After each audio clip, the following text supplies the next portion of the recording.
Sementara itu pemirsa, pemerintah melaporkan penambahan kasus baru COVID-19 per hari Minggu kemarin, yaitu sebanyak 1.614 kasus dari 34 provinsi di Indonesia.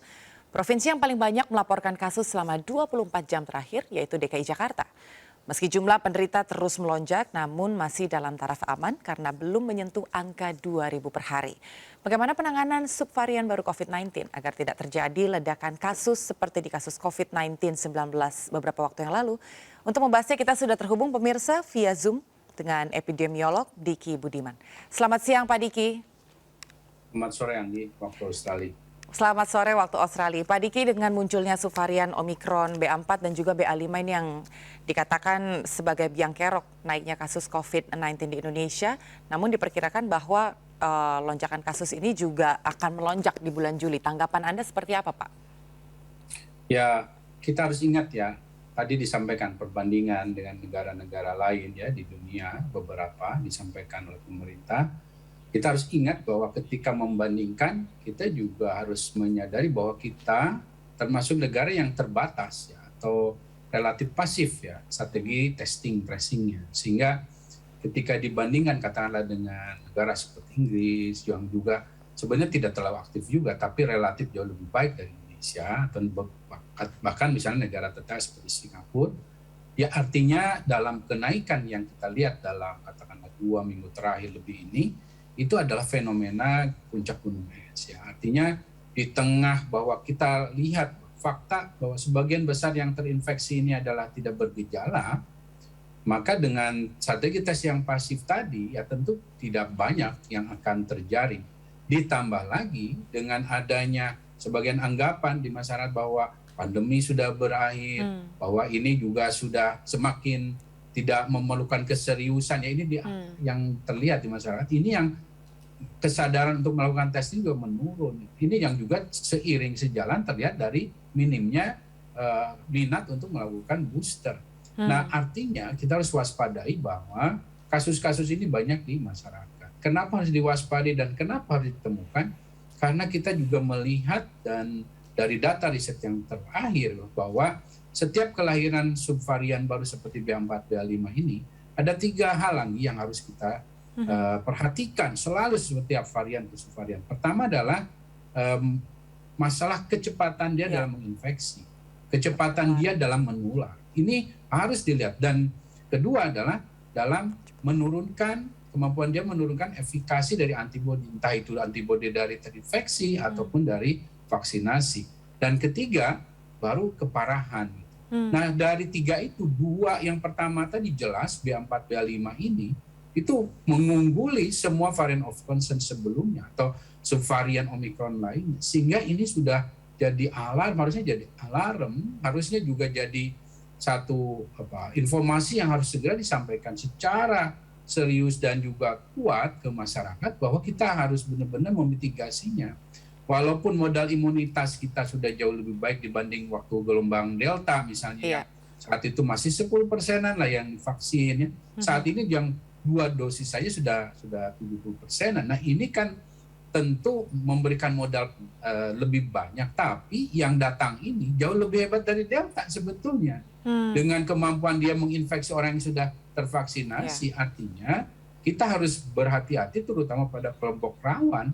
Dan ini terjadi misalnya di beberapa negara Eropa seperti Portugal sebagai contoh, bahwa orang yang lansia ini menjadi korban, bukan hanya parah masuk ICU, tapi juga angka kematiannya meningkat pada kelompok lansia ini dan komorbid. Nah ini artinya mumpung kita belum dalam gelombang atau di puncak atau di kasus yang semakin banyak, karena gini, dalam kasus peningkatan COVID-19 ini ada angka psikologis ya. Angka psikologis itu kalau saya melihat di Indonesia itu di 5 ribuan ya, di 5 ribuan. Nah, kalau sudah 5 ribuan baru kayaknya orang tuh mulai khawatir gitu ya. Nah ini yang sebetulnya harus kita hindari. Karena kalau sudah sedemikian tinggi, artinya di masyarakat jauh lebih tinggi, dan ini berkali lipat ya, karena angka reproduksi yang dibawa oleh kelompok subvarian Omicron ini bisa mendekati 10 ya angka reproduksinya, yang berarti hampir 3 kali lipat dari Delta. Ini yang harus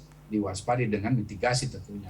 Iya, sepertinya memang awareness akan COVID-19 ini sudah mulai menurun begitu, Pak Diki, karena tadi sempat disampaikan juga bahwa mungkin masyarakat menganggap bahwa sudah melewati masa-masa kritis pada saat Delta dan sekarang sudah adanya vaksin booster bahkan sampai yang ketiga kali.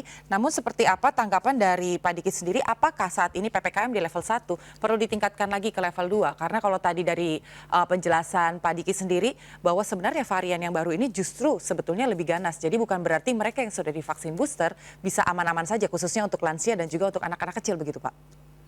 Betul, jadi sebelum menjawab yang itu ya, jadi booster ini terbukti di riset di CDC Amerika, bahkan dosis keempat nih bicaranya. Dosis keempat itu jauh lebih efektif, 4 kali lebih mengurangi potensi keparahan.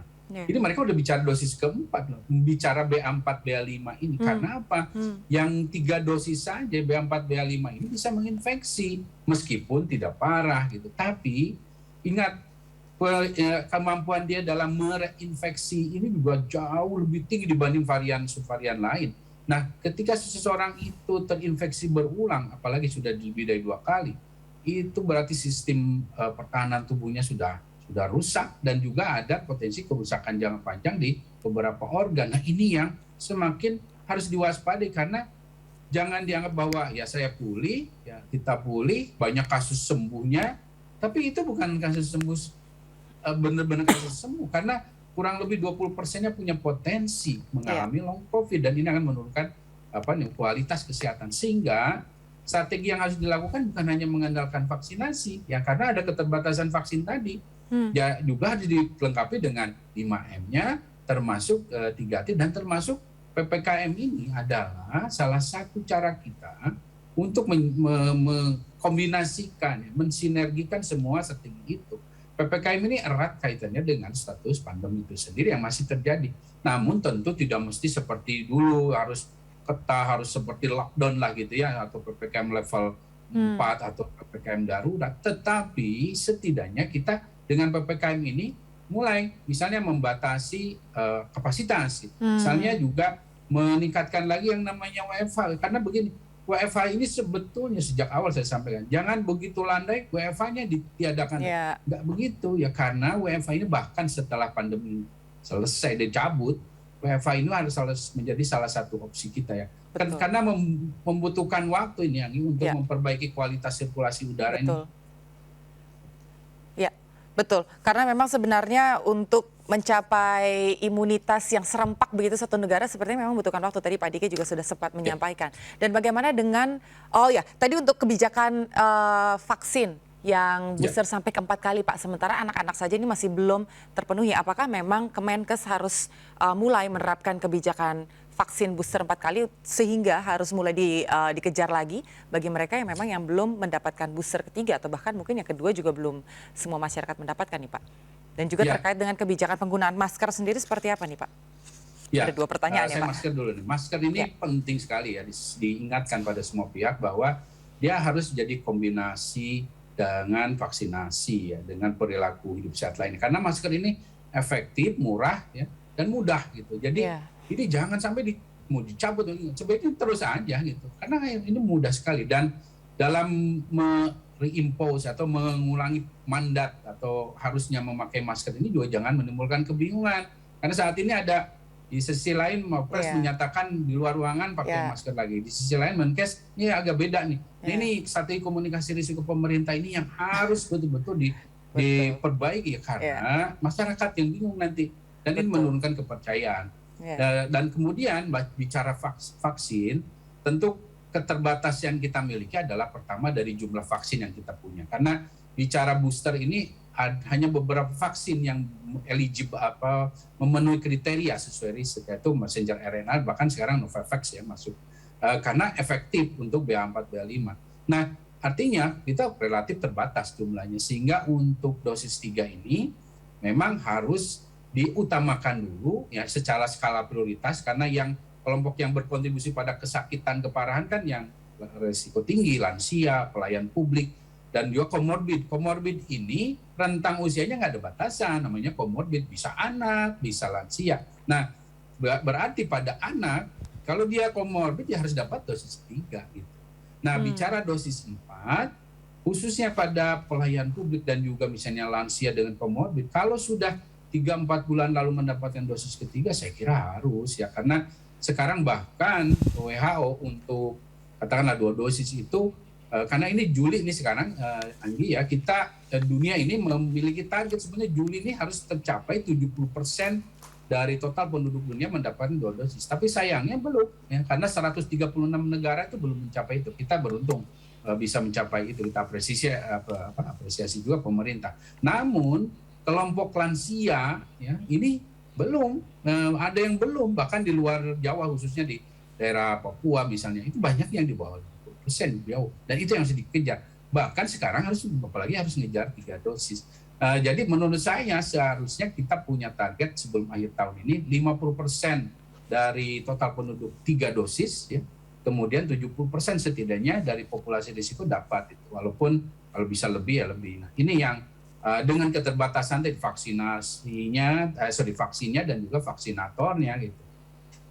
Oke, Pak tadi terkait dengan penggunaan masker. Tadi sempat disampaikan bahwa sepertinya ada komunikasi yang tidak align begitu di pemerintah. Ya. Di satu sisi di dalam ruangan lebih baik menggunakan masker, tapi kalau di luar ruangan itu sudah diizinkan untuk melepas masker. Sepertinya ini dikembalikan lagi kepada masyarakat untuk lebih bisa aware dengan kesehatannya masing-masing. Nah, kalau melihat dengan perilaku masyarakat Indonesia, menurut Pak Diki sendiri seperti apa, Pak? Apakah memang seharusnya diberikan satu komando yang pasti dan yang jelas tidak boleh melepas masker, misalnya seperti itu, atau memang seperti sekarang ini saja sudah oke-oke aja? Ya seharusnya kita kan sebetulnya waktu saya memberikan masukan kepada pemerintah kapan sebaiknya lepas masker, kemudian ada kriterianya antara lain tadi status vaksinasi 2 dosis 3 dosis, dan itu jelas kan belum tercapai. Nah artinya sebaiknya tetap dipakai, dikombinasikan, karena ini murah-mudah dan efektif tadi. Jadi di dalam ruangan, di luar ruangan dipakai masker kan. Kalau misalnya nggak sanggup ya udah disediakan oleh pemerintah termasuk jenis masker lain yang bisa dipakai ulang misalnya dengan dibersihkan.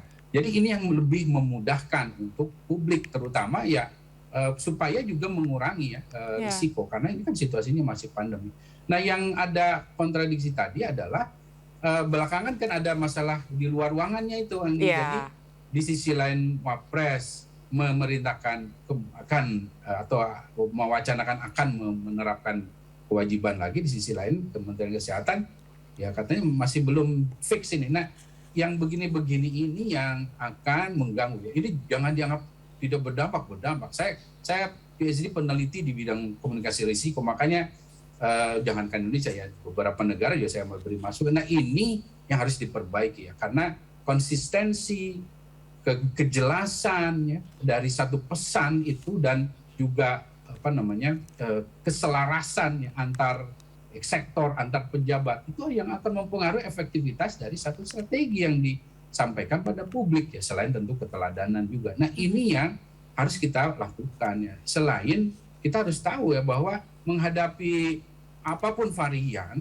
masker itu efektif bahkan untuk bukan hanya COVID-19, tapi bicara Jakarta polusinya banyak, bicara penyakit-penyakit yang ditularkan melalui udara lain, kan kita perlu ya adanya memakai masker ini selama sekali lagi kualitas udara di dalam ruangan kita belum bisa kita perbaiki. Betul. Karena ingat ini kan penyakit yang ditularkan melalui udara, seperti kolera lewat airnya diperbaiki, orang minum ada perusahaan air minum bersih, air minum tersedia ya menurun kasusnya. Kalau ini udara di dalam ruangan kita masih minim. Kan kalau di negara-negara maju sebagai contoh yang sekolah-sekolah itu sudah pakai filter AC-nya, ada pakai indikator CO2 dan lain sebagainya. Nah ini kita kan belum. Ya, jadi mudah-mudahan aja ini bisa ditangkap dengan sinyal yang baik oleh masyarakat dan juga pemerintah melihat situasi Indonesia yang bukan saja ancaman COVID tapi juga ancaman polusi udara yang tadi sempat disampaikan oleh Pak Diki. Terima kasih sekali Pak Diki Budiman untuk informasinya. Mudah-mudahan masyarakat kita juga bisa lebih peka dan bisa lebih aware dengan kesehatan dan juga terjadi keselarasan komunikasi dan juga ketegasan kebijakan dari sisi pemerintah. Selamat siang dan selamat sore waktu Australia. Salam sehat Pak. Salam sehat.